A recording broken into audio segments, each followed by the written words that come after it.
Faire. Vous renverserez leurs autels, vous briserez leurs statues, vous brûlerez au feu leurs idoles, vous abattrez les images taillées de leurs dieux et vous ferez disparaître leur nom de ce lieu-là. Que Dieu bénisse sa parole. Amen. Maintenant, nous avons vu hier qu'un autel, c'est un lieu de sacrifice. C'est un lieu de communion avec les esprits. C'est un aéroport spirituel. L'autel permet aux esprits de descendre et de monter. Tout lieu où on offre des sacrifices, c'est un autel. Et sur chaque autel, il y a un prêtre. Si c'est l'autel de Dieu, c'est un serviteur de Dieu. Si c'est l'autel du diable, c'est un serviteur du diable.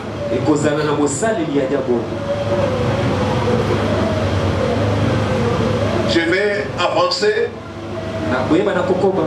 pour nous montrer les signes qui montrent que vous êtes influencé par de mauvais autels. Beaucoup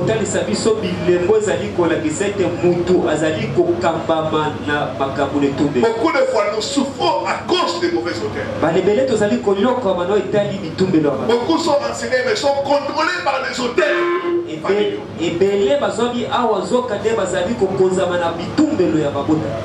D'autres sont contrôlés par des autels mais ils ne savent pas. La Bible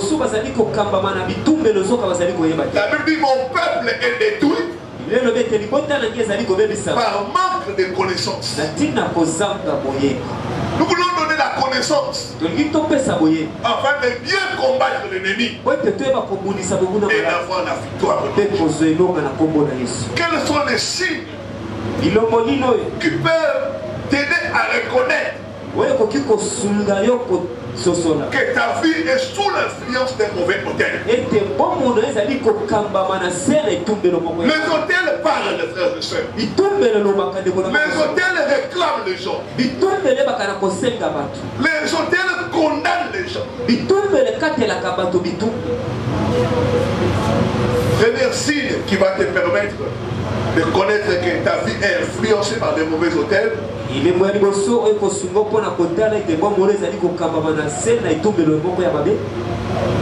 c'est les lieux que tu te vois souvent dans le rêve.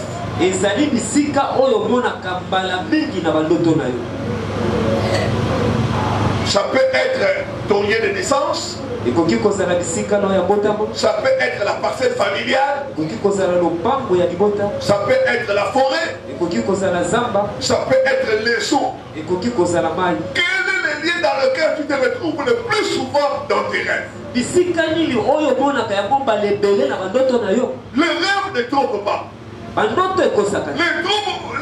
montrent qu'il y a un, ça ne va pas quelque part. Le lieu dans lequel tu te retrouves souvent dans les rêves montre que c'est là où se trouve l'autel qui influence ta vie.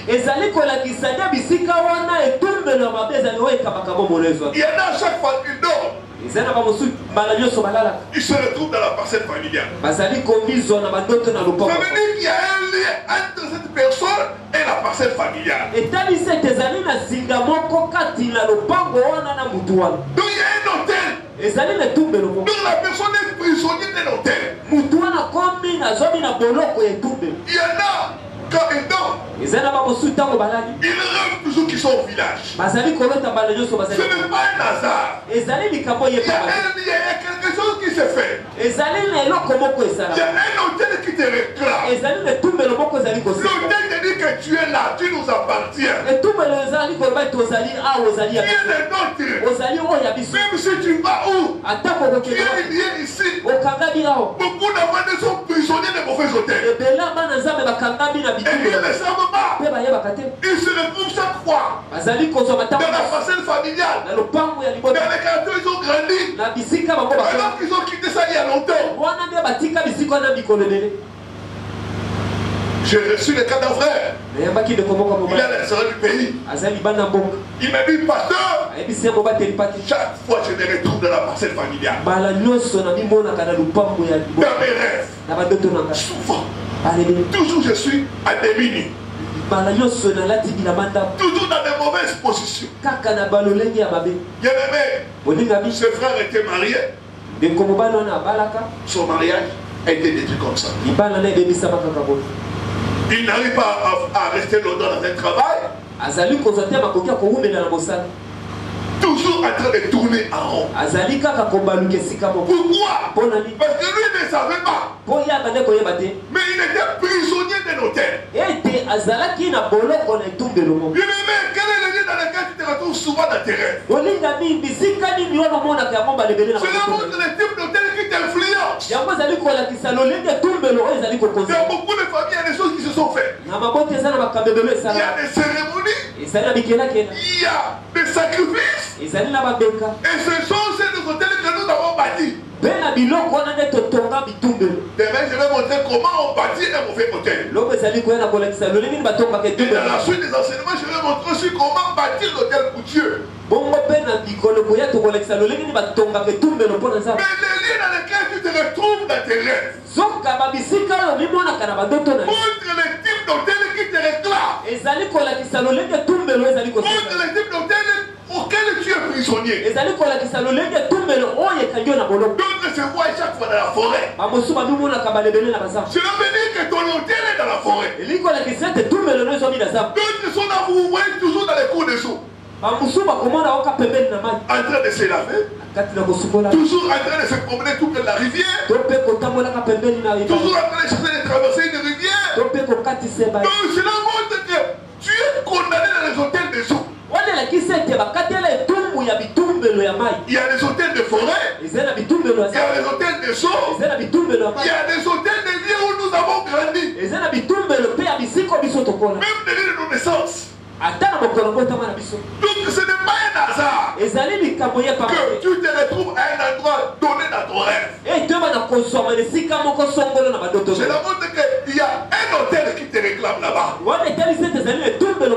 Cela montre que tu es prisonnier de ces lieux-là. Après ce séminaire, il va sortir de ces hôtels au nom de Jésus. Tu ne verras plus ce genre de rêve. Tu ne te retrouveras plus dans ces lieux-là au nom de Jésus. Je vois une personne sortir de la parcelle familiale. Les rêves de parcelle familiale appartiennent au passé au nom de Jésus. Le rêve des lieux où tu as grandi appartiennent au passé. Parce que cet hôtel-là prendra feu au nom de Jésus.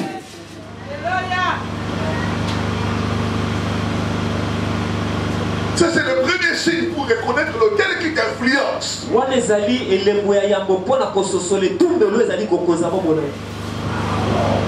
J'ai partagé avec un frère. Il m'a dit, pasteur, c'est bizarre. Chaque fois je me vois toujours en famille. Et même mes frères qui sont décédés, nous sommes toujours ensemble.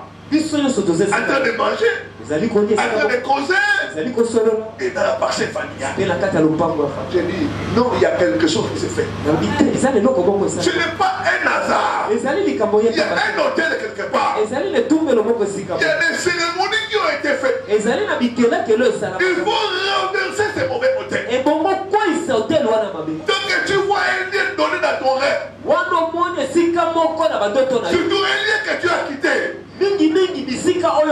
C'est la régression. Tu ne peux pas progresser. Parce que tu es prisonnier de ces lieux-là. Dieu va te délivrer au nom de Jésus. Amen. Dieu va te délivrer au nom de Jésus. Amen. Dieu va te délivrer au nom de Jésus. Amen. Deuxième signe, c'est l'apparition d'une bête dans tes rêves. Beaucoup de fois, les gens voient un certain animal dans les rêves. D'autres sont poursuivis par des serpents, d'autres par des chiens, d'autres des poissons, d'autres voient des chèvres régulièrement, d'autres des chats. Ce n'est pas en fait que tu vois un animal dans ton rêve. C'est la montre qu'il y a un hôtel. Et ton hôtel est représenté par cet animal-là. Prenons l'exemple du serpent. Le serpent, c'est les esprits des gens. Le serpent, c'est l'esprit de séduction. Le serpent, c'est le mensonge. Donc quelqu'un qui voit régulièrement la séduction des serpents est combattu par les esprits de Marie et des femmes de nuit. Cette personne aura des problèmes de mariage. Cette personne-là ne va pas percer. D'autres auront même des problèmes de fécondité. Je reçois beaucoup de cas. Des gens qui rêvent le serpent. Et quand vous analysez, vous trouvez la même chose, la même réalité. Nous savons qu'il y a un hôtel. Tout animal que tu vois dans tes rêves, régulièrement, ça se répète. Ça veut dire qu'il y a une alliance. Il y a un hôtel. Que tu dois briser cet hôtel-là. Donc cet animal va continuer à revenir dans tes rêves. C'est que tu n'es pas encore sorti de cet hôtel-là. Il y a des hôtels qui sont représentés par des animaux. Regardez notre président, ancien président Mobutu. Léopard. Le léopard. C'était son emblème. Vous voyez que ces animaux-là, ce n'est pas par hasard. Donc les gens prennent cela. Donc ils font des hôtels. Ils tirent le fond de cet animal-là. Les serpents. D'autres, tout le temps dans les rêves, ils voient les chiens. Le chien, c'est l'immoralité. Quand tu vois chaque fois tu es poursuivi par les chiens, tu es mordu par les chiens, tu te bats toujours avec les chiens. C'est le démon de mari et de femme de nuit. C'est le démon d'immoralité, d'impudicité. C'est pourquoi beaucoup de gens ne comprennent pas. Même s'ils disent non, ils tombent toujours dans la fornication, toujours dans l'impudicité. Et quand vous analysez les rêves, toujours les chiens. Toujours les chiens. C'est le monde qui a un hôtel. N'oubliez pas ceci. Il y a des bêtes qu'on appelle des bêtes de totem. Chaque famille a des totems. Les totems, c'est une bête sacrée. Cette bête sacrée-là, c'est un hôtel. Et cette bête sacrée va commencer à influencer toute la famille. C'est pourquoi beaucoup d'enfants de Dieu, ils sont nés de nouveau. Et ils prient. Mais ils ne sont pas encore délivrés. Les totems de leur famille. Ils sont toujours sous le pouvoir de ces totems-là. Chaque fois qu'ils dorment, c'est les serpents, c'est les lions, c'est les chats, c'est la tortue, c'est la vache, et que sais-je encore. Donc ce sont des bêtes totémiques. Les totems servent à protéger une famille. garder une famille, à porter le bonheur pour une famille. C'est un hôtel. J'ai reçu le cas d'une femme qui était en France. Elle a suivi notre émission. Elle m'a appelé. Il m'a dit, pasteur, maintenant je suis dans un deuxième mariage.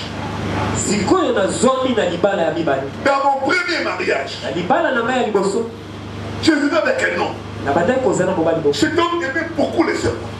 Et des fois même je préparais les serpents. Il dit, je trouvais ça normal. Je croyais, bon, il y a certaines tribus, on mange les boas, tout ça, c'est normal.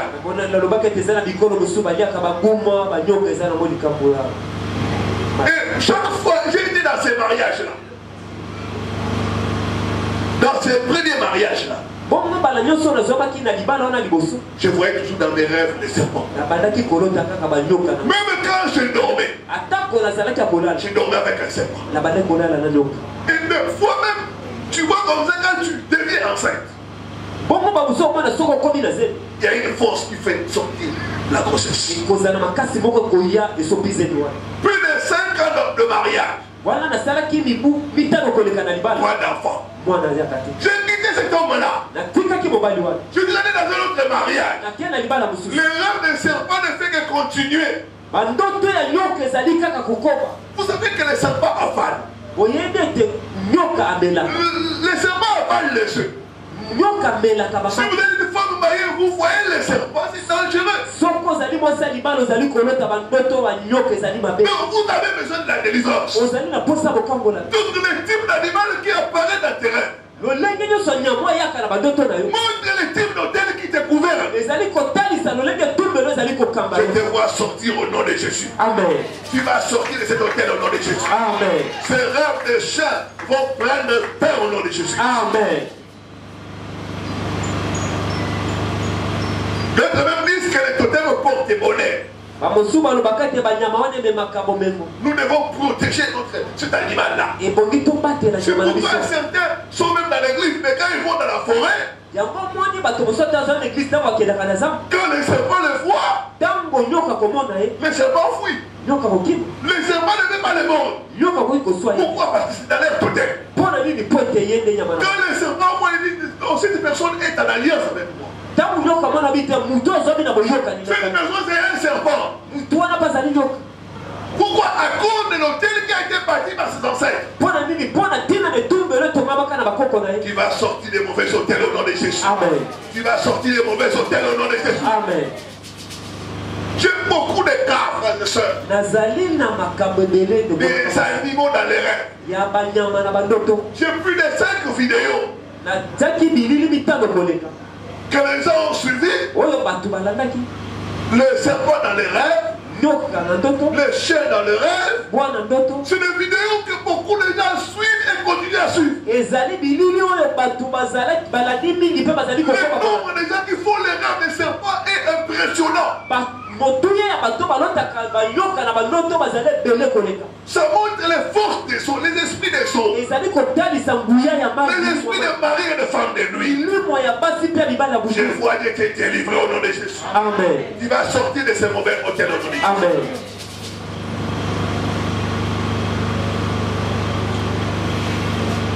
Troisième signe. Quand vous constatez le blocage au sein de miracle,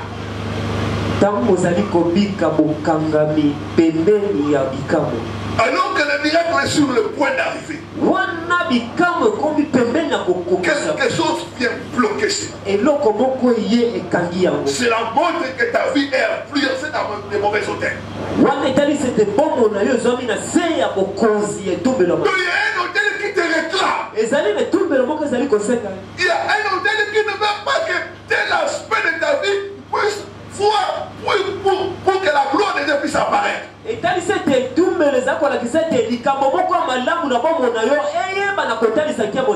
Quand tu subis des blocages de dernière minute, Sachez que ta vie est influencée par des mauvaises choses. Quatrième aussi, l'incapacité à achever le projet. Le projet de construction. Il y a beaucoup de gens qui commencent à construire quelque part et ils n'arrivent pas à terminer. Pourquoi? Parce que celui-là il y a un mauvais hôtel. Celui-là t'exige les sacrifices. Lui il n'a pas offert les sacrifices. Et il va essayer de construire ici. Il ne saura. C'est pourquoi vous avez beaucoup de maisons inachevées. Parce que les lieux sur lesquels tu veux construire, c'est un lieu où il y a un hôtel. Et cet hôtel-là demande les sacrifices. Donc tant que le mauvais hôtel n'est pas renversé, ton projet dira là-bas. J'ai parlé avec une femme qui a acheté une parcelle. Il y avait une maison à l'intérieur. Elle a tout cassé. Et elle a clôturé la parcelle. On lui a donné les défis. Et elle devait construire. Elle a seulement terminé la clôture. Le blocage a commencé. Jusqu'au moment où je vous parle, la parcelle n'est pas toujours mise en valeur. Et quand nous avons commencé à parler avec elle, j'ai compris qu'il y avait un mauvais hôtel. Mais il y a un hôtel qui pousse les gens au non-accomplissement. Donc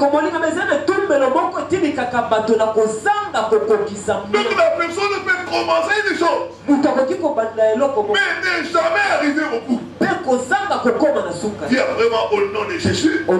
Je renverse tout hôtel de manque d'accomplissement. Au nom puissant de Jésus. Donc il y a beaucoup de gens qui commencent des projets qui n'arrivent jamais au bout. Pourquoi? Parce qu'il y a un hôtel qui les condamne au manque d'accomplissement. Donc quand vous regardez la vie de ces personnes-là, il y a l'inachevé, le goût d'inachevé. Il commence les études, il n'a pas achevé, il commence les fiançailles, il s'arrête seulement à la présentation. Beaucoup de sœurs me disent, pasteur, moi, on s'arrête seulement à la présentation. Et l'homme disparaît. Donc il y a là l'incapacité à achever le projet. Donc c'est la montre qu'il y a un mauvais hôtel qui t'influence. Donc tu es contrôlé par le mauvais hôtel. Regardez les gens de ce monde. Ils reconnaissent la notion des hôtels. Ils reconnaissent la notion des hôtels. Il y a deux choses. Soit tu coopères avec l'hôtel, soit l'hôtel te combat. Trois choses, pardon. Soit tu coopères avec l'hôtel, soit l'hôtel te combat et te condamne à ne pas achever ton projet. Soit tu renverses cet hôtel-là et tu arrives à achever ton projet. Regardez les gens de ce monde. Quand ils commencent à construire quelque part, qu'est-ce qu'ils font? Ils achètent du sel, des sacs de sel, du sucre. Ils vont donner aux chefs de village ou aux gens qui sont là. Ils leur disent quoi? Donnez-nous la chance pour que nous puissions achever ces projets. Donc là, ils sont en train de coopérer avec cet hôtel qui est là. Parce qu'à chaque endroit, il y a un hôtel. Partout tu vas, il y a un hôtel qui contrôle les choses. contrôler ma carte. Soit cet hôtel de combat. Ton père tout melon na bundisa yo. Soit toi tu arrives à renverser cet hôtel-là. Ton père yo yeba na kokose tout melon. Soit tu coopères avec cet hôtel. Ton père boyoka na le tout melon. Mais avec les diables, il n'y a pas de coopération. Zoka na da bulu boyoka. Je vous dis, il n'y a pas de coopération. Hôtel contre hôtel. Cet hôtel mauvais doit être renversé au nom de Dieu. Doit être renversé au nom de Dieu. Doit être renversé au nom de Dieu. Nous n'allons pas coopérer avec l'ennemi. Nous allons devenir la victime. Et renverser cet hôtel-là au nom de Jésus. Parce que l'hôtel de Golgotha est supérieur à tout autre hôtel. Je vois l'hôtel de la croix être élevé dans ta vie. Cet hôtel sera élevé dans ta famille. Et tout mauvais hôtel sera renversé. Au nom de Jésus-Christ. Au nom de Jésus-Christ.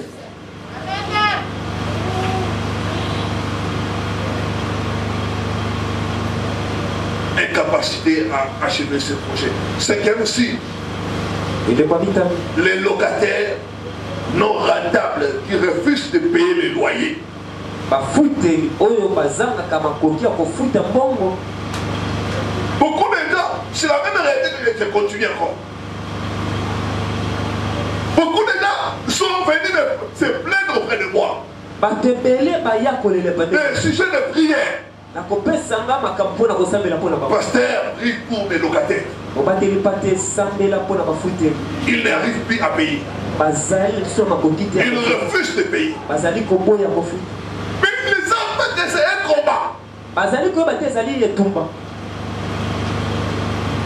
Beaucoup de gens ne parlent que sur la terre où ils ont bâti leur maison, il y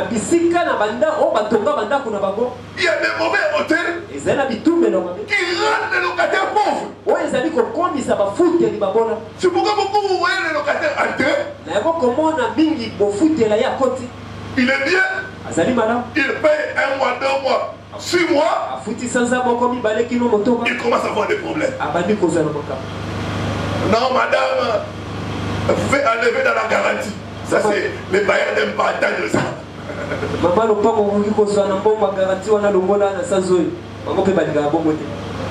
Et ça commence à être l'habitude. Le mois ici il paye. L'autre mois il ne paye pas. L'autre mois il ne paye pas. Après vous devez aller dans la commune pour lui prendre le préavis et les chasser de force. En tout cas il part avec fenêtre. Qu'est-ce qui se passe? La terre sur laquelle vous devez construire la maison. C'est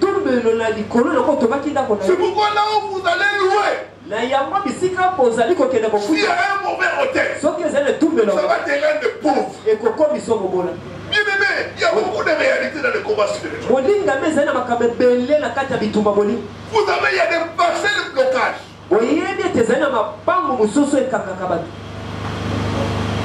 Comme je parlais dans ce qui m'a dit, parce que je suis entré dans cette parcelle, j'avais des véhicules. Tout allait bien. Mais aujourd'hui, je sors avec des dettes. Je n'avais pas de problème de payer les loyers. Mais j'ai compris qu'il y avait un mauvais hôtel là-bas. Les locataires non rentables qui refusent de payer les loyers. C'est la mode qu'il y a des démons qui sont enseignées là. Que la personne qui est sous l'influence des mauvais hôtels. L'hôtel de blocage. Je me rappelle même ce lieu où nous occupons. S'il y a un mauvais hôtel, il y avait un mauvais hôtel. Les gens que nous sommes venus remplacer n'ont pas prospéré. Ils sont partis avec des dettes. Et c'est toujours comme ça dans cette parcelle. Quand vous condamnez dans un endroit que les gens ne prospèrent pas, quand ils viennent, ils ne quittent la parcelle avec des dettes. Sachez qu'il y a un mauvais hôtel à Syrie. Même quand vous allez louer une maison, atako so kei ko fuite na ndako il moko faut demander à ceux qui étaient là-bas. et bongo tuna ba oyo bazalaki wana Et ceux qui étaient là-bas, quand ils vont dans cette parcelle, nous ne faisons que perdre les enfants. na lopango tobungisaka kaka bana Ça, c'est la parcelle cimetière. wana ezali lopango ya kunda Tous les locataires doivent perdre leurs enfants. ete mofuteli nyonso bongi abungisa mwana na ye Il y a beaucoup de bailleurs. L'argent qu'ils ont acheté la parcelle là, ça ne vient pas d'une façon normale.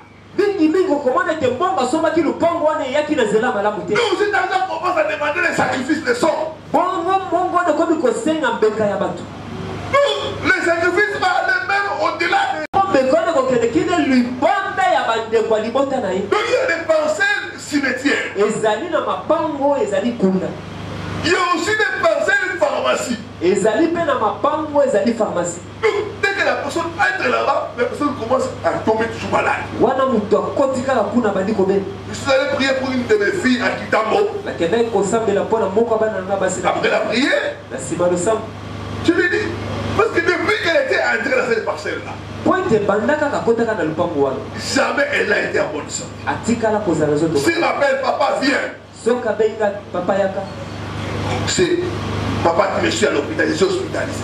mingi ezali ete nazwami na l'hôpital Toujours à des états critiques. kaka na balolenge moko ya mabe Jusqu'à ce que nous avons compris qu'il y avait un mauvais hôtel là-bas. kino tosolaki ete eza na etumbelo moko ya mabe wana Je lui ai demandé quelle était la personne qui habitait avant que tu puisses entrer là-bas. natuni motuna mutu nano afandaki awa na boyoya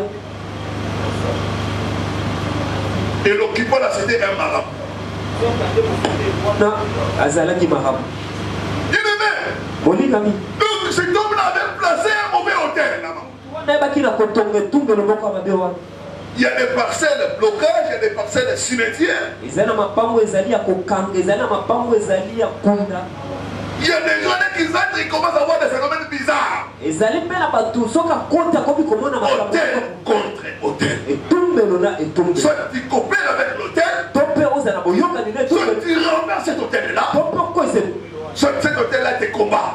to mpe etumbelo wana ebundisa Ou tu arrives à te faire. ekóma na makoki ya Mais kolonga ça ne sera pas ton cas au nom de Jésus. ekozali kabolo te na kombo na yesu Ça ne sera pas ton cas au nom de Jésus. Si j'aime si elembo ya motoba les finances amputées, bongo oyo ekatana le blocage constant, kokangama ya bana na bana beaucoup de gens sont en train de vivre des blocages constants bato ebele bazali kobika bongo wana ya kokangama qui est le résultat de l'influence des mauvais hôtels. oyo ezali eyano ya bokambami ya mabe ya bitumbelo wana Une pauvreté exagérée. kimobola ya koleka Une pauvreté qui n'arrive pas à expliquer. kimobola oyo akoki na kolimbola Ça, c'est l'influence des mauvais hôtels. wana ezali bokambami ya Avant de venir ici, j'étais en train de parler avec une femme. yango na ye abande kosola na Il m'a dit, pasteur, mon mari a beaucoup d'argent. ayebisi ya mobateli pate mobali nanga aza na mbongo ebele Mais il n'arrive pas à jouer de cela. soki azali te na makoki ya Quand il kosola touche l'argent, ntango asimbi mbongo ce sont les factures qui viennent. ekozala nde babiloko ya kofuta Et ça prend tout l'argent. mpe kozwa mosolo nyonso Des fois, il peut recevoir, donne l'exemple de 1000 $. bala mosu akoki kozwa $1000 Les factures viennent même à 1500 $. bongo bafacture ekoya 1500 koleka Il y a des factures des endroits où il a quitté. eza na bafacture oyo bisika oyo atika Des factures de l'eau, de l'électricité. ya mai na balotiliki On lui renvoie maintenant la nouvelle adresse. balandisi yango na bisika zwi Tu dois payer. okofuta Et avec intérêt. okofuta yango na etere okobakisa Donc, chaque fois qu'il reçoit l'argent, bala nyonso soki azwi mbongo donc il y a une force qui vient amputer cela. ekozala na makasi moko koya elongo Donc la personne n'arrive pas à profiter de cela. moto azozanga makoki ya Ça, c'est kosepela le résultat des mauvais hôtels. wana ezali bilembo ya Que baituna vous avez une finance amputée, ntango ozali na bisolo oyo ezali kolongwa kaka sachez que vous êtes contrôlé par un mauvais hôtel. yeba ete ozali kontrole na etumbelo moko Dis ya après moi au nom de Jésus, au nom de Jésus tout hôtel de pauvreté tout hôtel de pauvreté qui contrôle mes finances, qui contrôle mes finances prenez feu et brûlez au nom de Jésus. prenez feu et brûlez au nom de Jésus Prenez feu et brûlez au nom de Jésus. prenez feu et brûlez au nom de Jésus D'autres ont des factures qui ne se terminent jamais.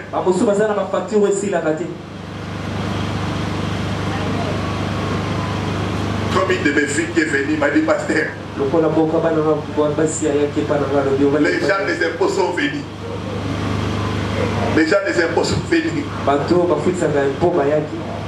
Et ils m'ont déposé les documents là. On a constaté que pendant beaucoup d'années, tu as volé l'État.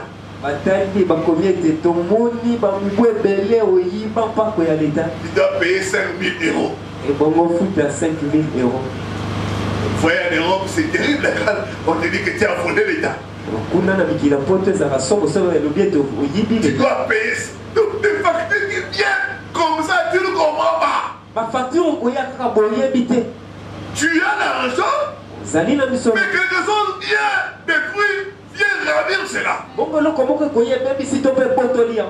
C'est les Madianites, frères et sœurs. Résultat des mauvais hôtels.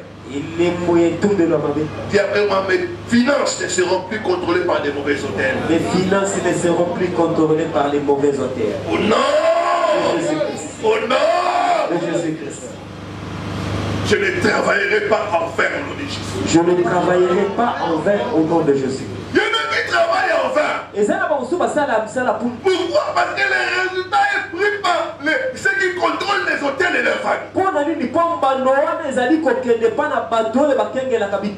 sont en train de travailler en fait pour renforcer l'hôtel maléfique de leur famille.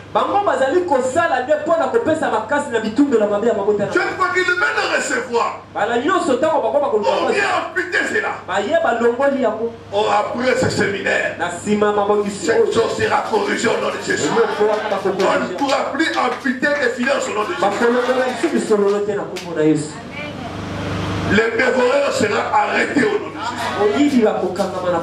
Les fuites financières seront poussées au nom de Jésus.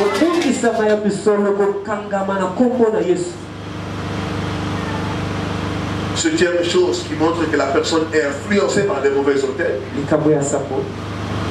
c'est le retard spirituel.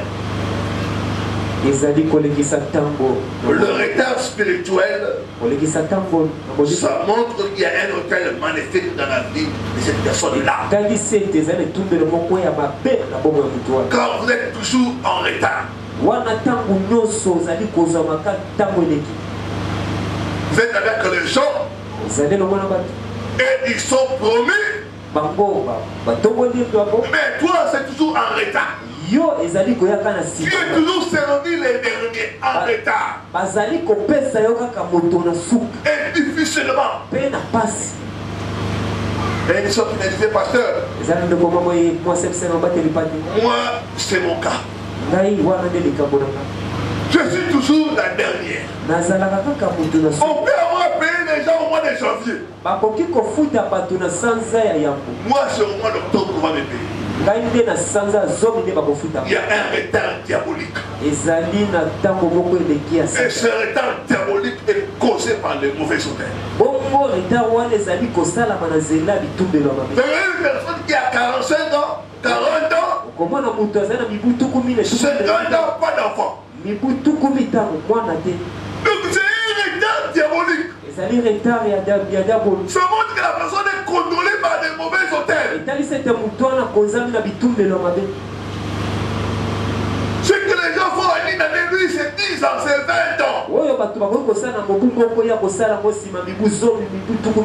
Toujours en retard. Ce n'est pas normal. Cet hôtel diabolique sera brisé au nom de Jésus. Amen. Dis après moi, le retard satanique doit prendre fin dans ma vie.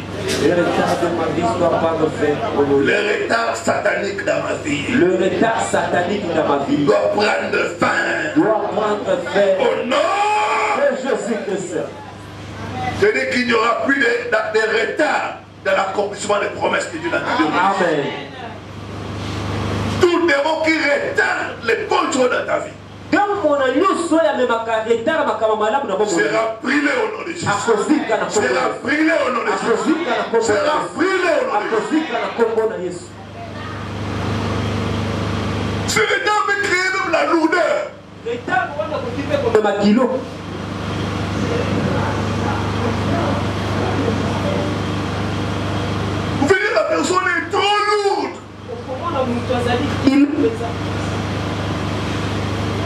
Même pour venir à l'église, c'est toujours un retard. Tout chez lui, c'est toujours un retard. Non, c'est pas naïe, ça n'a pas retard.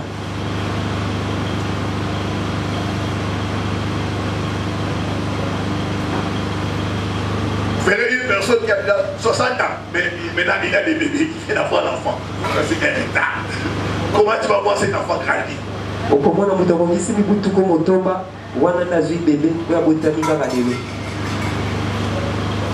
Tu dis que ce retard doit pas le faire au nom de Jésus. Amen.